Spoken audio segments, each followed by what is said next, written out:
আসসালামু আলাইকুম। এই ভিডিওতে আমরা শিখব AutoCAD এর লাইন কমান্ড কিভাবে কাজ করে এবং কিভাবে এটা ব্যবহার করতে হয়।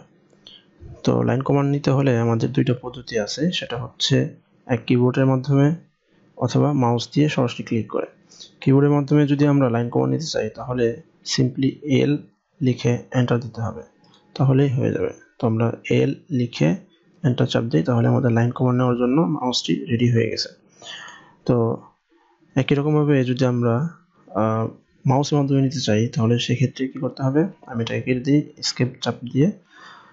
তো মাউস দিয়ে সরাসরি নিতে চাইলে আমাদের টুলবার থেকে লাইন কমান্ডটি ক্লিক করলেই হয়ে যাবে সিম্পলি। তো লাইন কমান্ড নেওয়া হয়ে গেল। এখন আমি যেখান থেকে লাইন টানতে শুরু করব সেখানে আমরা ক্লিক করি এবং সেখান থেকে যেদিকে আমার লাইন টানা দরকার সেদিকে আমি যাই। তো দেখতে পাচ্ছি আমাদের লাইন হচ্ছে। তো সেক্ষেত্রে লাইনটি আসলে সোজা হবে না বাঁকা করা হবে সেটা আসলে আমাদের আগে থেকে ঠিক করে দিতে হয়। তো এই লাইনটি এখন সোজা হচ্ছে, এর অর্থ হলো এর অর্থ মোড অন আছে। তো এর অর্থ মোড অন থাকা অবস্থায় যদি আমরা এভাবে লাইন টানতে চাই তো এভাবে আমরা লাইন টানতে পারবো সোজাভাবে। তো প্রথম পয়েন্ট ক্লিক করার পর এরকম হচ্ছে, তো আমি দ্বিতীয় পয়েন্টে ক্লিক করলে একটা লাইন হয়ে গেল। আবার এখান থেকে অন্যদিকে নিয়ে আমি যদি ক্লিক করি সেক্ষেত্রে আমাদের আরেকটি লাইন হয়ে গেল। এখন আমরা এই লাইন কমান্ড থেকে বা যে কোনো কমান্ড থেকে বের হতে হলে কি করতে পারি, সেক্ষেত্রে আমাদের কিবোর্ড থেকে এন্টার চাপ দিতে হবে। তো আমাদের লাইন হয়ে গেল। এখানে আমরা দুইটা লাইন টানছি, একটা এই আর একটা হচ্ছে এই। তো যাই হোক, আমি এখন যদি অর্থ মোড অফ থাকা অবস্থায় একটি লাইন টানতে চাই তো সেক্ষেত্রে কি করতে হবে, আমরা প্রথমে লাইন কমান্ড নিয়ে নিই, তারপরে প্রথম পয়েন্টে ক্লিক করি যেখান থেকে লাইন টানতে চাই, ক্লিক করলাম। এখন আমাদের অর্থ এখনও অন আছে, তো সেক্ষেত্রে অর্থ অফ করতে হলে আমরা কিবোর্ড থেকে F8 ফাংশন 8 যেটা বাটনটা আছে সেটা আমরা ক্লিক করি। তো ক্লিক করলে আমাদের অর্থ অফ হয়ে গেছে। তো অন বা অফ হয়ে গেছে এটা আমরা বুঝবো কীভাবে, এখানে আমাদের লেখা আসবে নিচে, এই কমান্ডের নিচে যে একটা বক্স আছে সেই বক্সে এটা লেখা আসবে অর্থ অফ।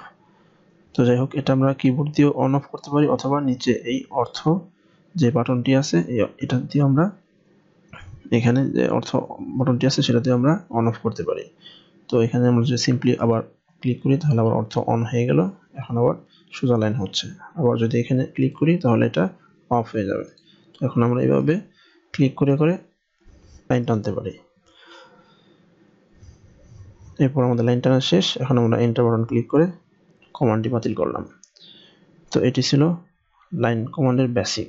এখন আমরা যদি চাই এই লাইনগুলো একটি নির্দিষ্ট মাপে আঁকতে, তো সেক্ষেত্রে আমাদের লাইন আঁকার সময় এর মেজারমেন্ট দিয়ে দিতে হবে। তো আমরা মেজারমেন্ট দিয়ে একটি লাইন টানি, তো সেক্ষেত্রে আমরা আবার একই রকমভাবে লাইন কমান্ডে ক্লিক করলাম, অথবা আপনি চাইলে কিবোর্ড থেকেও এল এন্টার দিতে পারেন। তো সেক্ষেত্রে আমরা ক্লিক করে নিলাম। তো আমরা এই পয়েন্ট থেকে সাপোজ এদিকে আমরা 25 ফিট একটি লাইন টানবো, এদিকে অর্থ অন রেখে, সাপোজ অর্থ অন রেখে করবো আমরা। তো সেক্ষেত্রে আমাদের অর্থ এখান থেকে অন করে দিলাম। এদিকে আমরা 20 ফিট যদি লাইন টানি তো সেক্ষেত্রে, বা 25 ফিট যদি টানি সেক্ষেত্রে আমরা 25 ফিট চিহ্ন দিয়ে এন্টার দিলে আমাদের 25 ফিট একটা লাইন হয়ে যাবে। তো আমরা এখান থেকে এটাকে এই কমান্ডটি বাতিল করার জন্য এন্টার চাপ দিলাম। এরপর আমরা এই লাইনটি যে টানলাম সেটা আসলে 25 ফিট হয়েছে কিনা সেটা দেখব।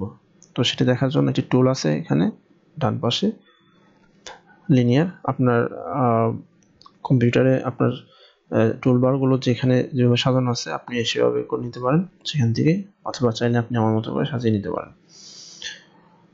তো যাই হোক, আমরা এখানে যদি এই লিনিয়ার টুলটি নেই, তারপর আমরা যে লাইনটি টেনেছি তার দুই প্রান্তে ক্লিক করি, এই প্রান্তে ক্লিক করলাম, আবার এই প্রান্তে ক্লিক করলাম, তাহলে আমরা দেখতে পাচ্ছি উপরে একটা মেজারমেন্ট চলে আসছে।